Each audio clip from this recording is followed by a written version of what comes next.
hare ɓiɓɓe fulɓe andu diine maɗa fedde heblo sukaɓe africa weltare tv takkusan yoni to hayre law to hayre mbara to hayre gollere to seno busoɓe to kasga ko on takkusan juula ha e nder galle ceerno Ndiaye Baro to Nouadhibou ha to galle ceerno Abdourahmane Dia to Darila Barka ha to galle makko PK 8 nakkede ko taari ɗum kala ene jeeya e gardini kabaruji men to leydi Mauritanie en kale jaltugol aduna jaydiyanke ngana biyetenoɗo Abdoulaye Siré Ba to leydi Sénégal dikka woni division d' investigation criminelle ha joni nana jokki wadde enquête aji men payidindi ko fate alhaali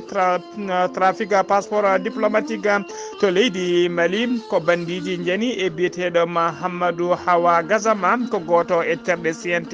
woni conseil national de transition ɓe jaadi e sakkos makko ene waɗi kake makko kewɗe to leydi Togo laamu leydi Togo waɗi hommage kaskeji buloji jeetati woni laafaji bulaji jeetati waranoɓe e jangu e nder leydi Mali to leydi Niger Mohamed Bazoum horejo leydi ndi o waɗi yamirore faade laamu leydi France de losgoji jaaji uddite ko fate wargo yimɓe tato marasnoɓe pittali mumen e nder wuuro wiyetego Terra tawi ko falinoɓe convoi militaire uji yaltude e leydi ndi ɓen taccide wuuro mabɓe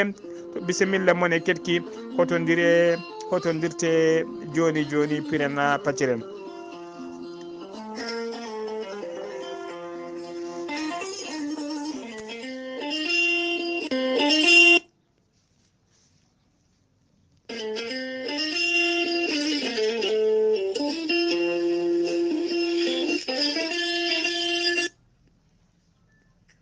مبادئنا صلاة على النبي وبعد الحمد بدءا برحيم ɓatake laggal Diallo Mamadou ɓurɗo lollirde ceerno ɓundu ene waɗi laagal faade dendagal julɓe faade dendagal bandiraɓe kala wondeɓe paljira musidɗo mabɓe biyeteɗo Harouna Diallo jeeya koye région mo Tambacounda nder région mo Tambacounda e nder falde ɓundu e nder département mo Goudira commune mo Gumbayel wuuro mabɓe wiyete ko Kañuɓe o yalti wuuro mabɓe noon ko guila hitande ujunnaji ɗiɗi e sappo woni 2010 omo ɗacci cuddiɗo e sukaɓe neno makko ne wuuri nanayi jaam kono en tawe sohla mawɗo no feewi eɓe mbaɗi noon erago eɓe ñaagui dendagal julɓe kala keeɗiɗo communiqué o joguiɗo alhaali walla habaru oɗo musidɗo biyeteɗo Harouna Diallo yo tinno nde jokkodirta e mabɓe jokkodira e mabɓe ne wawi jokkodirde oɗo numéro mbatta ko 00 221 78 18 22 428 on ko miñi ko miñum Harouna Diallo pottata aɗa wawi kadi wadde plus 34 697 29 61 34 kawrata koye Mamadou Diallo ɓuurɗo lellude ceerno ɓundu tawateɗo to leydi Espagne ko kañum kadi yettiniɗo ɓataki o eɗen ñaago Allah tan yo Allah hollinmo taw omo sille omo hiisi allahumma amina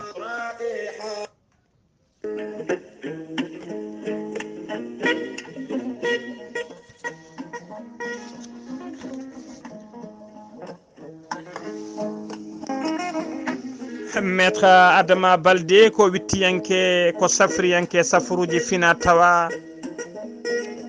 maître Adama Baldé ko spécialiste médecine traditionnelle baɗaɗo rekkoni joguiɗo serantagal mo ha timmi maître Adama Baldé ko guendiyanke jiɗɗo pulagu jiɗɗo kawral pulagu maître Adama Baldé ko pirowo koyɗi laaɓaɗo ƴewgal moƴƴuɗo longal maître Adama Baldé ne wiya yimɓe yo dutto e fina tawa mumen yo nangto ha tiiɗa e gandi mumen e fina tawa mumen maître Adama Baldé ene wiya yimɓe yo mbattu hakkillaji e tradition mumen maître Adama Baldé ene wiya kala neɗɗo kene waɗa yo yurno saɗa naata dewgal yurno saɗa naata e galle yurno saɗa ɗanno yurno kala ko mbatta yurno waɗ ƴewgal so tawi ne moƴƴi naata so tawi moƴƴani goppa walla ƴewana ɗum feere wonde maître Adama Baldé caggal nde waɗi tour du monde o waɗi tour du Sénégal e oɗo saaha joni mo tawi nder wuuro Mbacké to leegal biyetegal Mbacké Dembu woɗɗani Daral Bali kala jiɗɗo hebdemo jiɗɗo hebde ɗo ko ɓuuri labde mbatta ko 33 976 12 00 walla mbaɗa 77 351 77 23 walla mbaɗa 77 454 27 09 aɗa wawi kadi wadde 77 949 73 83 maître Adama Baldé ene wiya dendagal ɓen joguiɓe caɗele kayitaji ronkoɓe hebde kayitaji ha tengti wonɓe to Europe jokkodire maître Adama Baldé joni joni keeɓa kayitaji maître Adama Baldé ne yawrani ɓen ɓe arsiguaji men uddi e ɓen kadi musidɓe tedduɓe wonduɓe dabruji e weddaɓe korte jokkodire maître Adama Baldé joni joni haajuma humto hano hannirta ni maître Adama Baldé gam yidde weltinde kiɗeneɓe mum omo andina dendagal kiɗene makko ko hedde hitande nde mayde ko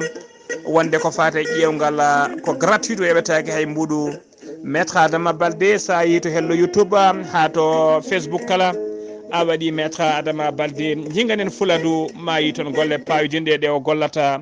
maître Adama Baldé ko laaɓɗo reedu malaɗo woni mbadden dando faade makko Ettode kaburuji mon e demgal pula Afrique, Asie, Europe, Amérique, Moyen-Orient, Océanie. Jam hiire mon musidɓe tedduɓe heɗen gone dewo sappo ya jeenaya lewru bowte hitande ujunnaji ɗiɗi e nogasi goho kabaruji men e ɗemgal pular e sawta he ko musidɗo mon sehil mon Haali Abouba to karallagal ha mbawon yiide en to banggue YouTube ko meñi men sehil men Saydou Abouba kabaruji men ɗemgal pular ko leydi Mauritanie puɗɗorɗen hono no mbiru en gardidi lim kabaruji men presse mo leydi Mauritanie ina tawe guila ñalawma aseta hanki o e sunare mawde no fewi jaltugol aduna biyetenoɗo Abdallahi Siré Ba ko aseta hanki o yalti aduna omo ɗum dumino noon oɗo saaha kala noon o wonno tigui ko ya rafimo o sippiranno ɗiɗo lebbi kala Abdallahi Siré Ba noon jiya tigui koye génération tafɓe kay ko fate presse indépendante e nder leydi Mauritanie oɗo hollirama noon yimɓe hewɓe taw ko dilloɓe to banggue jandiyankoɓe ha to yimɓe culture en kala mbaɗi bindanɗe mumen gam randudemo hommage kono noon kadi jagorgal leydi Mauritanie kalfinaɗo ko fate culture ko fate jeunesse et sport on hoore mum holliri hen sunare mum mawde no fewi o holliri kadi wonde e oɗo saaha joni sete timmuɗo tafama on sete noon ko kañumen jahata yettinoyde duwawuji faade dendagal koreji makko e ɓesgu makko kala e nder sete he noon en tawe hen secrétaire général ministère o wondude conseiller technique chargé de la communication wondude directeur chargé des relations avec la presse wondude directeur uji médiaji kewɗi taw ko médiaji officiel wondude jayde witende ami wondude radio Mauritanie et télévision Mauritanie ɓeɗo kala ko en tawe nder sete hen fotɓe yaade kay yettinoyde duwawuji eɗen mbiya tan yo Allah yurmomo yafomo harnamo aljanna kanko e mayɓe julɓe kala e dow inde ceerno Habous Diallo dow fedde heblo sukaɓe Afrique e dow inde radio weltare ɓiɓɓe fulɓe andu diine maɗa en nuldi duwawu faade dendagal ɓesgu makko kala eɗen mbiya tan yo Allah yurmomo yafomo harnamo aljanna kanko e dendagal mayɓe julɓe kala allahumma amina ha joni ko leydi Mauritanie peɗɗokkiɗɗoɗen to leydi Mauritanie landa IPR woni Union pour la République ko landa laamu ɓe kolliri tigui ardiɓe landa kan kolliri tigui wonde aset paɗo no gasi joyiya lewru bowte gonɗen ɗum koɓe waɗoɓe moɓodiral mabɓe manggal no fewi e nder Nouakchott to ancien aéroport mo Nouakchott mujiba meeting o noon ko yidde kay yurnitade dendagal caɗele gonade e wadde bilan kayin ko golla e landa ka ko golli e nder ɗiɗo lebbi duuɓi ɗiɗi sekkitiɗi ɗi e ƴewde kadi peeje kese ɗe ɓe ƴettata gam yidde wawde ƴellidde landa ka ko ñande aljuma hanki o noon ardiɓe landa ka ɓayini oɗon communiqué ha joni kabaruji men ɗemgal pular to leydi Mauritanie Sidi Wula Zahaf ko jaago gala kalfinade ko fate cellal aadi e gollidi mum aseɗa hanki o ɓe kolliri e nder leydi Mauritanie ko 1960 neɗɗo kolkisa hen 1900 neɗɗo goto ko TDR woni tigui ko test jawɗo 160 jeejuɗo keddiɓe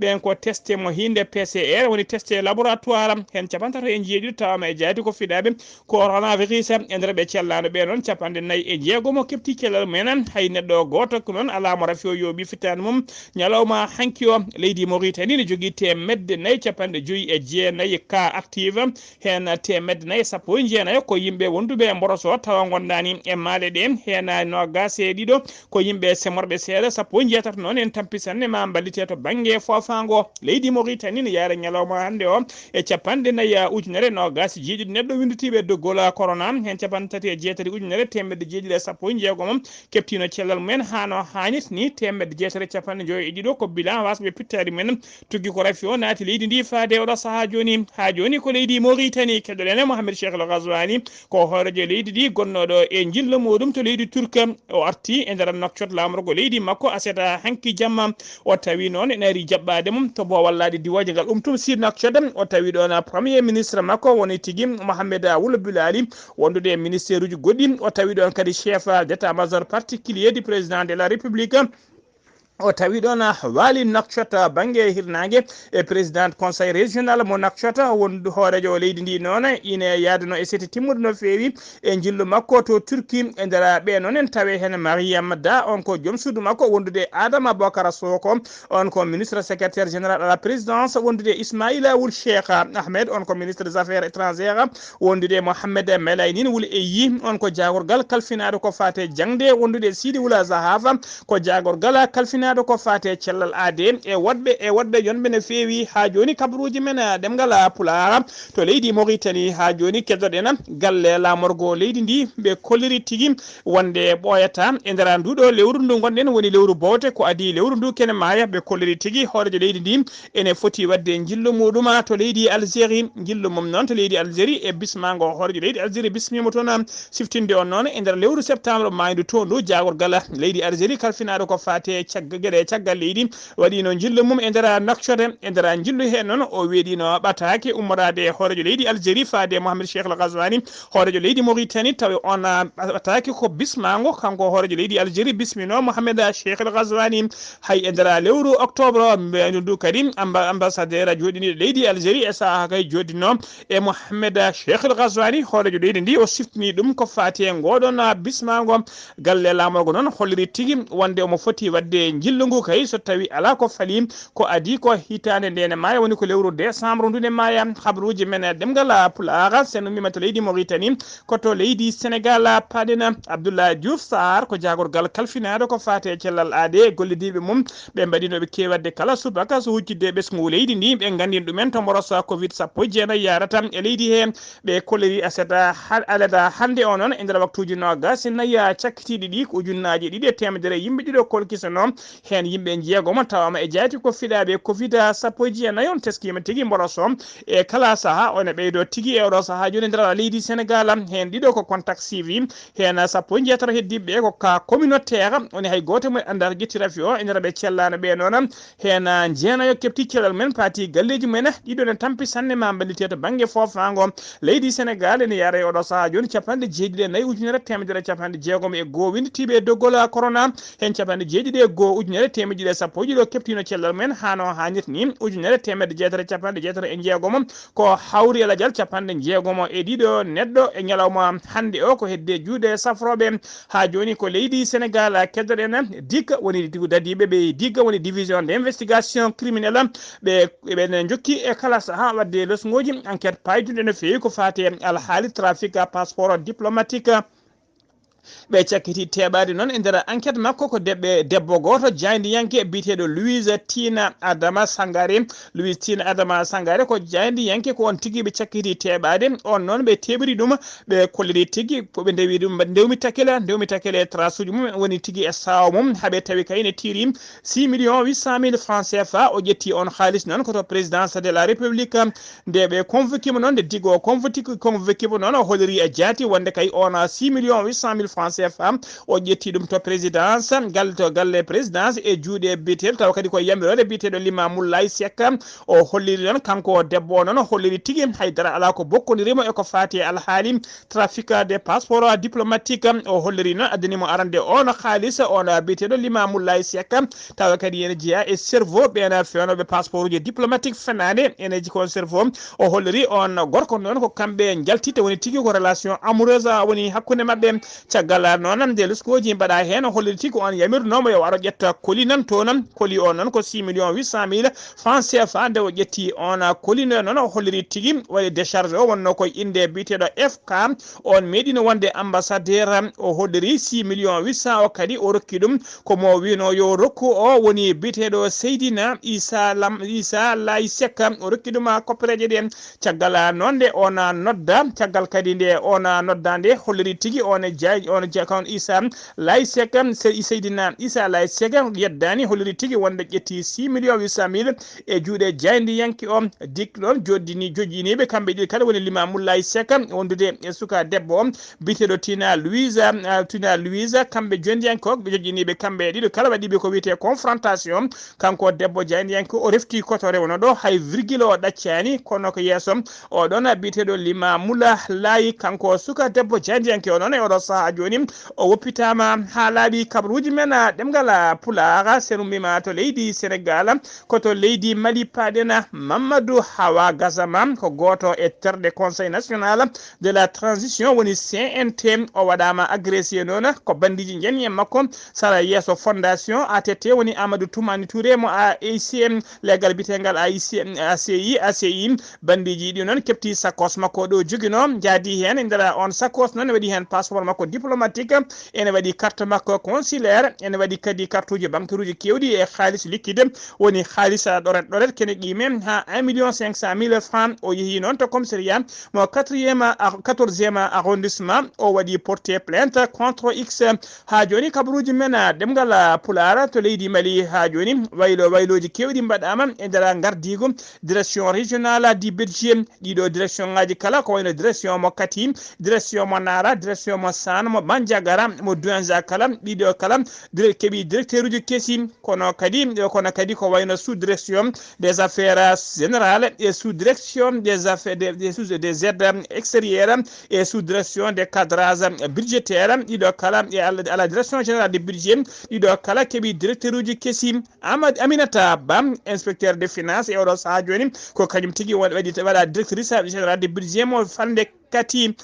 fande kita ko biyeteɗo Abdoulaye Cissé on e oɗo saaha joni ko kañum waɗa directeur régional de budget mon ndiwana Nara ha joni kabaruji men ɗemgal Pulaar ha joni to leydi Mali ɓoyata timma hitande ko biteɗo Soumaïla Cissé yaltuno aduna noon taw ko rafi coronavirus kañum yoɓino fittandu makko ɗum wonno ko ñande nogas joyiya lewru bowte lewru décembre titande 2020 ko kanko wonno mawɗo landa wiyete ka URD o meɗino kadi wonde président commission ko meɗi wonde mawɗo commission de l'union économique et monétaire de l'Afrique de l'Ouest woni IMOA yimɓe makko noon e yaadiɓe makko e yiɗɓe makko kala jooɗima gam yidde kay tafde e oɗo saahaji waddemo hommage ɓe tafi noon fondation ɓe inirimo fondation noon ɓe mbiɗa ɗum tigui ko fondation Soumaïla Cissé pour l'espoir et l'excellence ko aseta hanki o noon ɓe mbaɗi démarré ɓe puɗɗi golle fondation yimɓe hewɓe joom galluji e yimɓe dawrugol e yimɓe wonɓe caggal leydi e wonɓe nder leydi kala notitima hen e oɗon fondation ardi fondation noon ko joom suudu makko biteɗo Assitana Traoré Cissé hono kañum woni hoorejo fondation o holliri noon woni mujibo fondation noon ko yidde wadde hunde kay gam wasde beele kay inde makko ne wasa majjude beele mo wasa mayde inde makko ne wasa mayde nder leydi he ha joni ko leydi Mali keddoɗen laamu leydi Mali ɓe dokki yamirore woni feu vert wonande kay ɓe dokki yamirore conseil de sécurité ɓe dokki ɗumen feu vert wonde ɓe jaaɓi kay oɗo saaha joni ko leydi Tchad ene nelda ujunere koninke e nder leydi mabɓe gam yidde semminde walla ɓeydude renfort wonande ɓeɗon wiyeteɓe MINUSMA woni tigui laafaji mbulaji tawteɗi e nder leydi he ɓe kolliri noon